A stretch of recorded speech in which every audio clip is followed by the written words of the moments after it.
just so that it's separate from minduploading.org. But sure. Anyway, but you don't have to go to that website. If you contact me through any means, say email or through my website or whichever, that's great.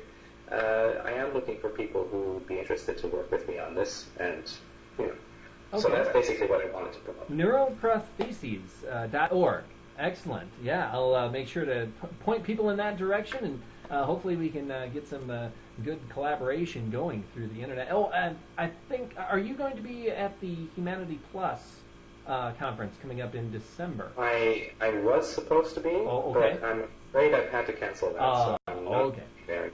Well, that's good. I'm glad that I got that out of the way. Make sure everyone knows about that you won't be at the Humanity Plus conference. Okay, well, Professor Koene, Randal, I want to thank you very much for answering all our questions tonight, and wish you good luck in your research in the future. Well, thank you very much. Have a good evening. Okay, there you have it. Randal Koene of the Technalia Research Organization in Spain, I believe it is, Technalia in Spain, third largest private research institute in Europe, and he got to many of our questions. I hope that I was able to answer everyone's question out there. I wanted to mention also that we do have another guest coming up in November 29th, actually, November 29th, and that is Felicia Ackerman from Brown University, and that will be a topic of philosophical issues, not so much the engineering part of it, not the computer part of it, not the technology side of it, but the societal and philosophical issues regarding extreme life extension, end-of-life things, end-of-life concepts. So that should be pretty interesting. I want to thank Devon Fowler, who contacted Ms. Ackerman and asked her if she would like to be on the show. So anyway, I wanted to thank everyone for all the good questions for tonight, and now I want to get to a little bit of news that has been occurring over the last month or so that maybe some of you haven't been aware of. And the biggest news, of course, let me get the graphic up. There it is, laser ablation of lipofuscin research. It has begun. Yeah, if you remember, the Immortality Institute raised $27,000 for SENS Foundation research, $18,000 of which is going to go toward the study of laser ablation of lipofuscin. If you click on that front page article, it'll take you to a page that describes where the research is occurring and what else is going on with Nason there, how his progress on the worm lifespan tests, which have not begun yet. I think they begin on Monday of this week, pretty soon. And, of course, he will continue to keep us updated throughout the research progress, throughout the whole research effort here for the next 6 to 8 months. He's going to be working on testing laser ablation on worms, and then human cell models. He's going to be doing some lifespan tests. It's all very interesting.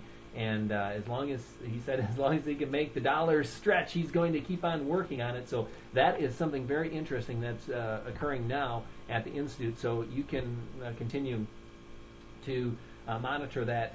Just go to that page, the laser ablation update. It's linked on the front page, and I'll have blog updates there. I'll reproduce some of Nason's blog updates, but you can go there, click on it, and find out everything about the laser ablation of lipofuscin research, which is really exciting. And I'm just going to check the chat here once again to see if anyone. Oh, the website that he mentioned is neuroprostheses.org.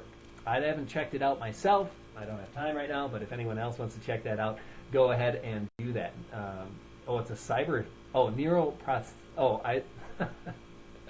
I see. Okay, that's funny. Neuroprostheses thesis is a cyber squatter, but the prostheses, the real name, hopefully is not. It doesn't look like it's allowing you to post URLs, huh? That's another thing Ustream might be banning here in the chat. Sorry about that. Back to the news here. We always do an update on the Folding at Home team for the Institute. The one that we support is the longevity meme. And I'm kind of sad to say that we've been kind of stuck in one spot for a little while because we had the Folding at Home prize, which really launched the team into the top 100 faster than I think any other team we've seen in the past. But then the prize money dried up, and now we're kind of sitting there. And great job, everyone who's still folding. I know Jedi Master Lucia in the chat here tonight does folding, and I know RWAC does folding. Great job. Yeah, it's unfortunate that we're kind of stuck, and I will take any ideas that anyone has to get the team rolling again. If you can think of any types of prizes, perhaps, that we could offer for our team members, or other ways to motivate people to do some more folding. You know, it's a great thing. Check out Folding at Home at Stanford to read all about it, and join the longevity meme team. If you're going to fold, join our team, because we're the ones that are in it for life extension. You know, we're really in it for what the ultimate results will be for the folding project, and we're pulling for everyone, but for our team as well. So yeah, thanks everyone who folds, and again, if you have any ideas about the folding project or other projects, take a look at this. Something that some of you might not have known. If you go to the Immortality Institute forums, we have a new forum this year called the Action Forum, and as you can see, it is for suggestions and project ideas, and also for complaints. If you have technical complaints about the website or usability of certain features, you know, go there. The Action Forum. It's where it's at. And we have set up a couple of different teams this year. Some of the ideas that members have had have actually become projects at the Institute. One of them is the internetworking team, and this is going out into the wild yonder of the internet and finding different places where people are discussing life extension or immortality, or different aspects of technology that are working toward healthier and longer life. And the internetworking team goes out into the internet and starts talking positively about different forms of life extension technology, and countering some of the, when you first talk about life extension to someone, they always come up with a whole list of objections right away off the top of their head. Aren't you playing God? What about overpopulation? What about the dangers? What about Social Security? And what about work? And what about the young people being able to get into society and find their way? They come up with all kinds of lists of a lot of objections that really aren't good objections, I'll say it. They really aren't that good of an objection to stop anti-aging research and to just allow the suffering of aging to go on. So the internetworking team, I just wanted to plug them. I've been doing a good job getting out there, getting the word out, and letting everyone know, hey, it's a good thing that people are working on longer, healthier lives. Another little outreach for the Institute is the VIP outreach. This one, Devin, who I mentioned, contacted Felicia Ackman, the professor from Brown University. That's another project where we are reaching out to people, VIPs, different people in science, or famous Hollywood stars or musicians or whatever, who might be interested in life extension, and letting them know, hey, the Immortality Institute, it exists. Check it out sometime. So that's kind of another interesting outreach program that has occurred, and something that we just started up in the last couple of weeks. Well, maybe it's been going a couple of months, and that is something that I know Institute members like to talk about quite a bit, and that's supplements. Of course, a lot of people come to the Immortality Institute and they say, what is this place?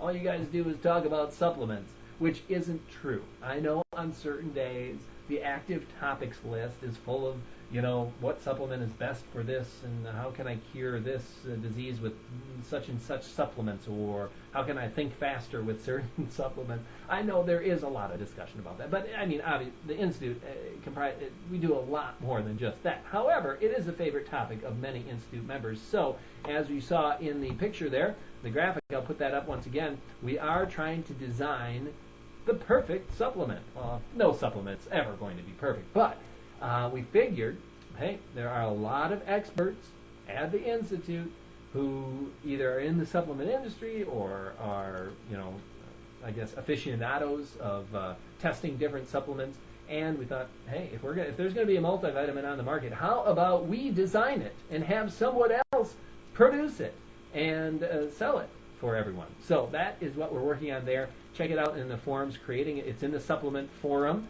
It's called Creating a New Supplement, and we're going to see what type of supplement it would be the best, and see if we can get someone to produce it. A very interesting one there. And a lot of this stuff you can find as well in the newsletter for the Institute. Maybe you were in the forums and you saw at the top of the page there's a little link for the newsletter, and it's in the announcement section on the front page, as you can see there in the graphic as well. There's a little link in the forums, the newsletter link. Click on it, and it'll take you to the page that shows you what's been going on lately